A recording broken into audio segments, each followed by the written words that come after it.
네, 북한이 북미 정상관계가 나쁘지 않다면서도 비핵화 협상에는 선을 긋는 내용의 담화를 발표했습니다. 새로운 사고를 전제로 미국과의 대화 여지를 열어두면서 트럼프 1기 행정부 시절 결렬됐던 북미 대화의 재개 가능성도 주목되는데요. 자세한 내용 차두현 아산정책연구원 부원장과 함께 살펴보겠습니다. 어서 안녕하십니까? 네, 안녕하십니까? 네.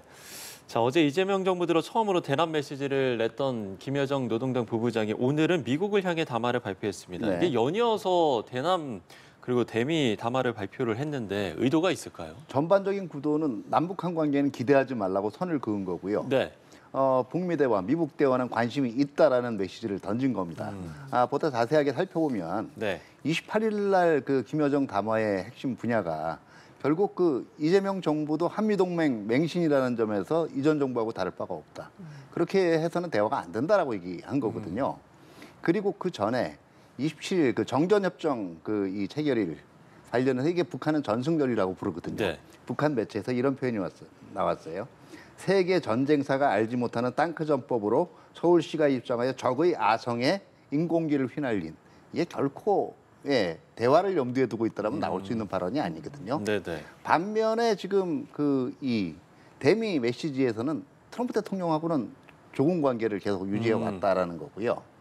그리고 그러려면 셈법이 바뀌어야 된다 이런 얘기인데, 그러니까 이거예요. 지금 사실은 북한이 좀 북미 대화, 미국 대화에도 별로 관심이 없는 듯한 사인을 보였지만 관심이 있다라는 얘기입니다. 다만 오히려 미국 쪽이 이 북미 대화, 미국 대화 언급을 했지만 지금 다른 외교적인 문제들, 러시아 우크라이나 전쟁 종전이라든가 네. 중동 안정, 그리고 지금 뭐 이 캄보디아 지금 태국 분쟁에서도 보듯이 다른 분쟁들도 나오고 있거든요. 그러니까 네. 우선순위를, 그러니까 북한한테도 좀 관심을 가져가줬으면 좋겠다라는 거고요.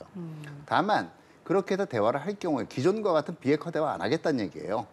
그러니까 북한을 핵 보유국으로 사실상 인정하는 그런 형식의 대화를 해달라고 지금 메시지를 던진 거겠죠. 네. 네. 그러니까 이제 김여정 부부장이 북미 정상의 개인적 관계는 나쁘지 않다라고 말씀해 주신 것처럼 사실 이제 개인적 관계는 나쁘지 않다라고 언급을 했는데 지난 6월에 트럼프 대통령 친서도 거부를 했었잖아요. 네네. 말씀해 주신 것처럼 그럼 북한이 좀 구체적인 어떤 셈법을 원하고 이렇게 좀 언급을 했던 걸까요? 전형적인 이중적인 접근이에요. 그 2018년 그 이 당시에 싱가포르 미국 정상회담이 있은 이후에 그 하노이 노딜이 2019년에 있었잖아요. 네. 이때 북한이 쓴 방법이 뭐냐면 트럼프 대통령을 비판하는 게 아니라 미국의 정책이 마음에 안 든다는 점으로 하면서 그 정책을 누가 만들었냐? 참모들이 만들었다고 해서 주로 참모들한테 비난을 집중을 했거든요. 그러니까 미국이 더 이상 비핵화 목표를 가지고 대화에 나서지 말라고 얘기하면서 그 책임이 트럼프 대통령한테 있지는 않다라는 거예요.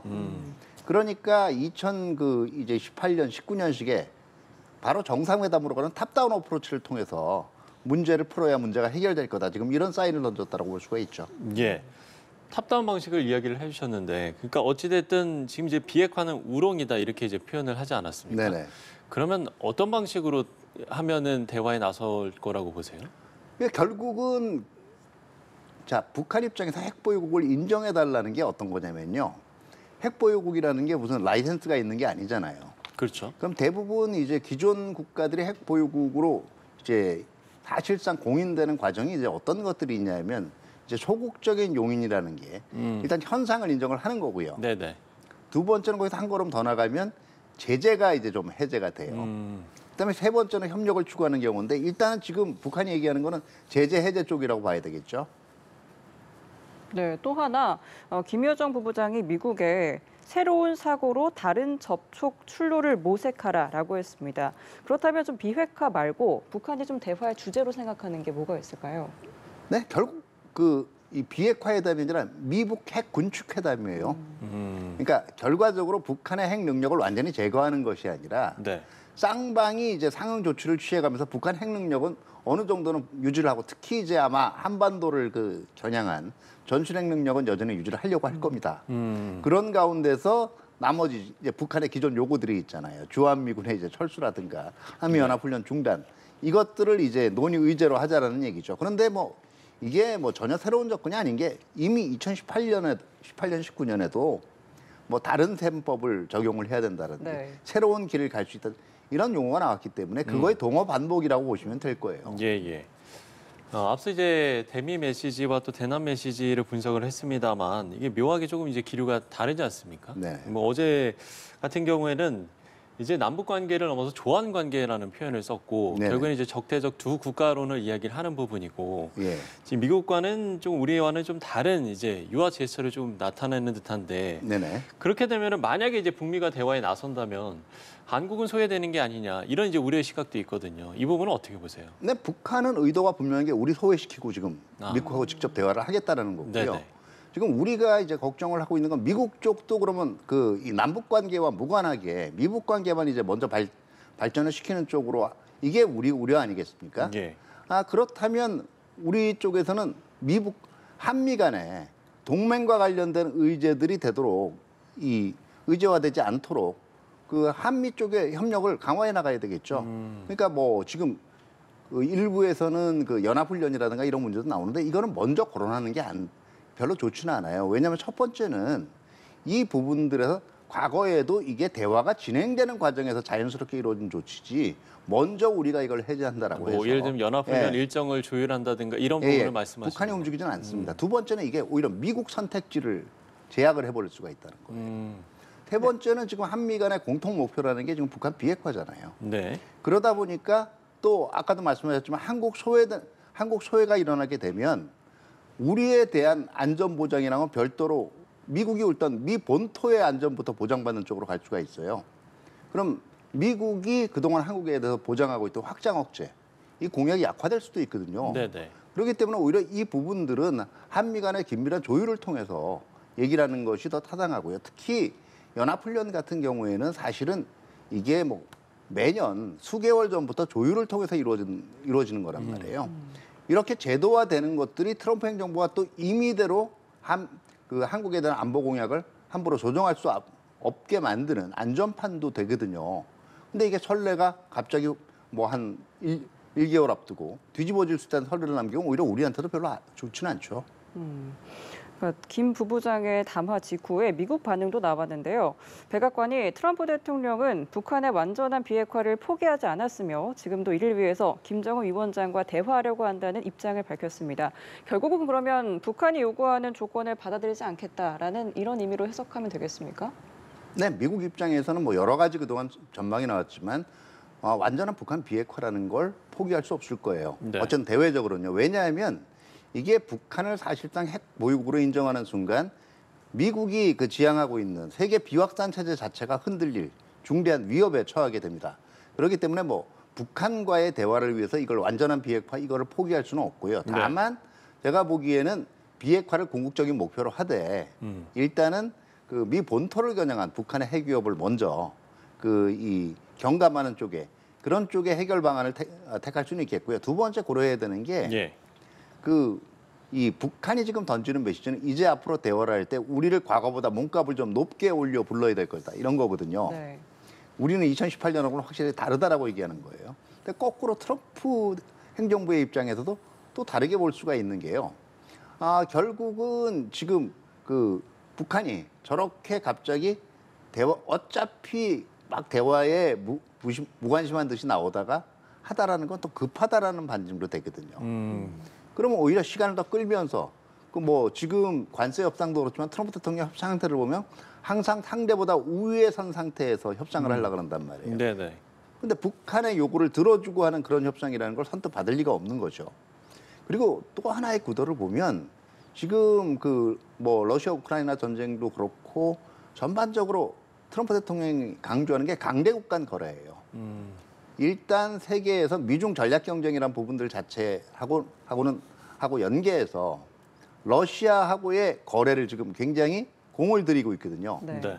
지금 미국 입장에서는 2018년하고 상당히 다른 거는요.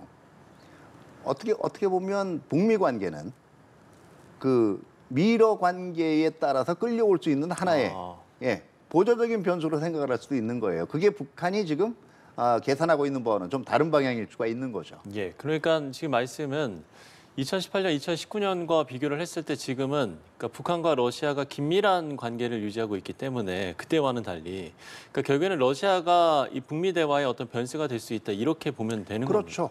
그렇죠. 이 미국과 러시아 간의 어떤 세계 또는 지역 그 질서에 대한 대타협이 이루어진다면 그 다음에 자연스럽게 러시아를 이용해서 네네. 미북 대화를 추진할 수도 있을 거고요. 그런 경우에 굳이 뭐 북한 요구하는 거 그렇게 받아들이고 협상에서 오히려 저자세를 취하면서까지 미북 대화, 북미 대화에 집착할 이유가 없는 거예요. 네. 근데 이제 러시아가 호응을 할 것인가 이 부분도 그렇죠. 이제, 그 변수가 네. 있죠. 그러니까 결과적으로는 북한의 입장에서는요.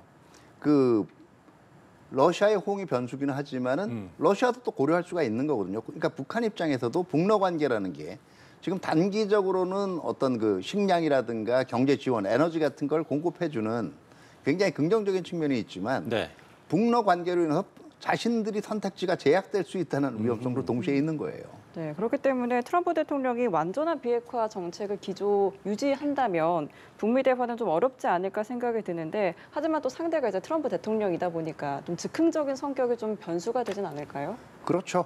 예, 아무래도 그렇게 된다면은 국내 정치적인 어떤 효과를 더 많이 생각을 할 텐데 그것도 생각을 해보면 지금 트럼프 대통령이 국내 정치적으로 가장 아마 그 외교적인 업적으로 내세울 수 있는 건 러시아 우크라이나 전쟁의 조기 종전일 거예요. 예. 그리고 중동 지역에서 완전히 이란을 비롯한 반미, 반서방 세력들의 어떤 그 위축이라든가 이걸 거고요.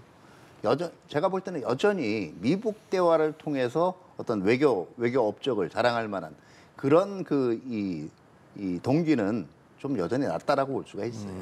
그럼 이제 만약에 북미 대화가 이루어진다면 시점과 계기는 언제쯤 될 것인가 혹시 이 부분도 전망을 할 수 있겠습니까? 근데 결국은 북한도 지금 내년 지금 올해 지금 일단 노동당 창건 기념일이기도 하고요. 네. 그 다음이 80주년이기도 하고 내내년에 지금 그 구차당 대회가 예정이 돼 있거든요. 내년 초에. 그 전까지 아마 이 미북 대화, 북미 대화라는 걸 하나의 이 트로피로 또 내세우려는 욕구도 분명히 있을 거예요. 그렇게 되면 아마 하반기쯤에는 북한도 상당히 좀 어느 정도 기존에 가지고 있는 대화의 문턱을 조금은 낮출 가능성도 있는데요. 네네. 지금 김여정의 연일 담화가 나왔다 그래가지고 갑자기 1, 2개월 내에 굉장히 급속한 사태 진전이 이루어진다. 이건 좀 과도한 기대가 아닌가 생각이 듭니다. 그리고 그런 과도한 기대가 오히려 우리 입장에서는 남북관계 개선이라든가 아니면은 남북 교류 협력 이거 자체를 더 멀어지게 할 수도 있다는 점도 생각을 해야 돼요. 그러니까 우리 정부는 한미는 향후 북미 대화를 포함해 대북 정책 전반에 관해 긴밀한 소통과 공조를 지속해 나가겠다고 강조를 했습니다. 지금 남북 간 연락 채널이 끊어진 상황인데 좀 어떻게 북미 회담 재개 촉진 여건을 좀 만들 수가 있을까요? 네, 제일 첫 번째는 이제 남북 대화도 분명히 준비를 해야 되겠죠. 그런데 그렇죠. 기존에 있던 대화 창구들이 다 지금 무력화된 단계란 말이에요. 북한 자체가 조직 개편을 해버렸잖아요. 조국평화통일위원회도 없어져 버렸고, 그다음에 통전부도 지금 이제는 대적관계국으로 이름이 바뀌었단 말이에요. 이런 상황에서 그럼 대화 창구를 식별하는 것도 필요하고요. 두 번째는 우리가 되도록이면 정말 이 미북 대화, 북미 대화에서 소외되지 않으려면 우리 스스로 북한에 대해서 가지고 있는 레버리지들이 있어야 돼요. 이 레버리지와 관련된 것들이 주로 한미 동맹과 관련된 이거를 우리가 미리 이 완화를 검토한다든가 이런 거 할 필요가 없는 거예요. 오히려 레버리지를 지금 쥐고 제가 드릴 수 있는 말씀은 이거예요. 오히려 약간의 여유를 가지고 보면 분명히 우리한테 유리하게 대화의 시간이 옵니다. 근데 너무 조급해서 이론적으로 가능한 카드들을 미리 다 지금 내보이게 되면 네. 그게 북한의 어떤 긍정적인 변화를 유도하는 게 아니라 오히려 우리 수를 제약하는 게 될 수가 있다라는 거예요. 예. 대북 관계에 대해서 짚어봤습니다. 저희가 주제를 좀 바꿔서 이제 한미 관세 협상 시한이 곧 다가오기 때문에 이 부분에 대한 이야기를 해보겠습니다. 네. 지금 양국이 이제 미국에서 또 유럽까지 오가는 출장 협상까지 벌이면서 그야말로 협상 타결을 적극 시도하고 있는데 지금 일본과 또 유럽연합 EU까지도 지금 협상을 타결한 상황인 거잖아요. 우리는 네네. 좀 어떻게 전망을 해볼 수 있겠습니까? 네, 어떻게 보면 유럽은 나토를 통해서 네. 그다음에 미일 동맹은 또 이 인도太平洋 지역의 핵심적인 동맹 중에 하나 아니겠습니까? 이 관계를 가늠해 보면 예. 이 한미 동맹의 중요성도 트럼프 행정부가 분명히 인식은 하고 있기 때문에 우리도 한 15% 내외의 이걸 타결을 기대해 볼 수도 있을 거고요. 또 네. 우리 협상단이 제시한 마스가 다시 말해서 미국의 조선업 부흥이라는 카드를 통해서 또 미국도 긍정적인 반응을 보인 만큼 이론적으로는 그만큼 제가 볼 때는 긍정적인 전망도 가능하다라고 봐요. 다만 예. 지금 트럼프 행정부가 바라는 건 어쨌든 최대한 많은 양보를 우방이나 동맹국으로부터 이끌어냈다라는 거거든요. 그렇기 때문에 이게 반드시 유럽이 사실 투자 규모도 보면 그 유럽이나 미국 국내 정치적으로 그 어떤 어필을 하기 위해서 투자 규모 같은 것도 일본이나 EU에 비해서 적은 건 사실이거든요. 예. 마지막까지 바짝 이제 한번 이 최선을 다해봐야 되겠죠. 그리고 또 역으로 생각하면 이 관세 협상의 결과가 미국이 한국을 어떤 존재로 보고 있는가, 그리고 한미 동맹에 대해서 어느 정도 방점을 두고 있는가, 여기에 대해서도 가늠할 수 있는 또 하나의 잣대가 되기도 예. 해요. 그럼 막판 변수를 혹시 꼽을 수 있다면 어떤 게 있겠습니까? 근데 지금 얼마만큼 트럼프 행정부에서 지금 네. 아까도 얘기했지만 전반적인 관세 전략의 관점에서 한국을 생각하고 있는, 우리가 가진 가치를 최대한 부각을 시켜야 돼요. 그리고 두 번째는 흔히 나오는 자꾸 이 관세를 풀리기 위해서 안보 분야를 가지고 패키지, 이거는 오히려 더 우리 이 운신폭을 줄일 수가 있어요. 네, 알겠습니다. 여기까지 차도현 아산정책연구원 부원장과 함께 자세한 이야기 살펴봤습니다. 오늘 말씀 고맙습니다. 네, 감사합니다.